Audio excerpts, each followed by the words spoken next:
ഇങ്ങനെ ചെയ്തില്ലെങ്കിൽ നിങ്ങളുടെ റേഷൻ കാർഡ് റദ്ദ് ചെയ്യപ്പെട്ടേക്കാം. സർക്കാർ നേരത്തെ പ്രഖ്യാപിച്ചിരുന്ന സ്പെഷ്യൽ അരിയുമായി ബന്ധപ്പെട്ടുള്ള അറിയിപ്പുകളും വന്നിട്ടുണ്ട്. വീഡിയോ അവസാനം വരെ കാണുക.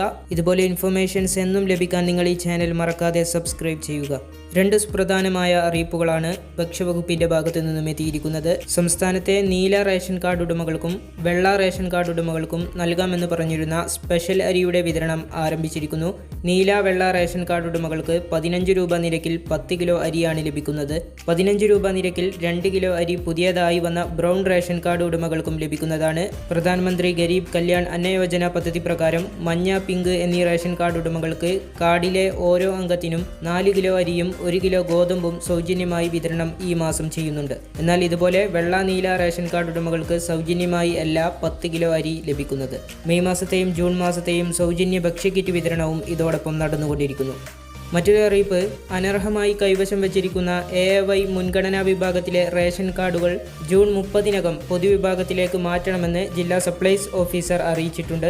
തുടർന്നുള്ള പരിശോധനയിൽ അനർഹമായ വ്യക്തികളിൽ നിന്ന് മുൻഗണനാ കാർഡുകൾ കണ്ടെത്തിയാൽ ദേശീയ ഭക്ഷ്യഭദ്രതാ നിയമപ്രകാരം കർശനമായ നടപടികൾ സ്വീകരിക്കും. അനർഹമായി 2016 നവംബർ മുതൽ ഇതുവരെ കൈപ്പറ്റിയ റേഷൻ സാധനങ്ങളുടെ അധിക വില പിഴ ഈടാക്കുന്നതാണ്. പിഴ അടയ്ക്കാത്ത പക്ഷം റേഷൻ കാർഡ് സ്ഥിരമായി റദ്ദ് ചെയ്യും.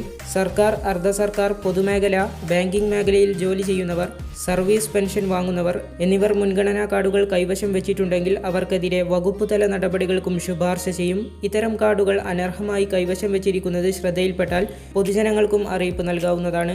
സംസ്ഥാന, കേന്ദ്ര സർക്കാർ ജീവനക്കാർ, അധ്യാപകർ, പൊതുമേഖലാ സഹകരണ സ്ഥാപനങ്ങളിലെ സ്ഥിരം ജീവനക്കാർ, സർവീസ് പെൻഷൻകാർ, ആദായ നികുതി നൽകുന്നവർ എന്നിങ്ങനെ പ്രവാസികളടക്കം കാർഡിൽ ഉൾപ്പെട്ടിട്ടുള്ള എല്ലാ അംഗങ്ങൾക്കും കൂടി പ്രതിമാസം 25,000 രൂപയോ അതിലധികമോ വരുമാനമുണ്ടെങ്കിൽ, അല്ലെങ്കിൽ ഒരേക്കറിലധികം ഭൂമി കൈവശമുള്ളവർ, 1000 ചതുരശ്ര അടിക്ക് മുകളിലുള്ള വീടോ ഫ്ളാറ്റോ സ്വന്തമായുള്ളവർ, ഏക ഉപജീവന മാർഗമായ ടാക്സി ഒഴികെ സ്വന്തമായി 4 ചക്രവാഹനമുള്ളവർ, ഇവർ ജൂൺ 30-നകം അതത് താലൂക്ക് സപ്ലൈ ഓഫീസ് മുമ്പാകെ കാർഡുകൾ ഹാജരാക്കി പൊതുവിഭാഗത്തിലേക്ക് മാറ്റണം. ഓർക്കുക, അവസാന തീയതി ജൂൺ 30 ആണ്. ഈ ഒരു ഇൻഫർമേഷൻ നിങ്ങൾ എല്ലാവരിലേക്കും ഷെയർ ചെയ്യുക. വീഡിയോ ലൈക്ക് ചെയ്യുക.